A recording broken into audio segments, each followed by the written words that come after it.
La pace sia con tutti voi.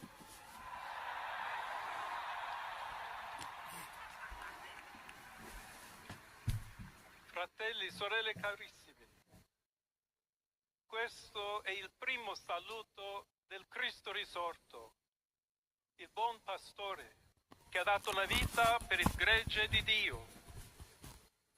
Anch'io vorrei che questo saluto di pace entrasse nel vostro cuore, raggiungesse le vostre famiglie, a tutte le persone, ovunque siano, a tutti i popoli, a tutta la terra.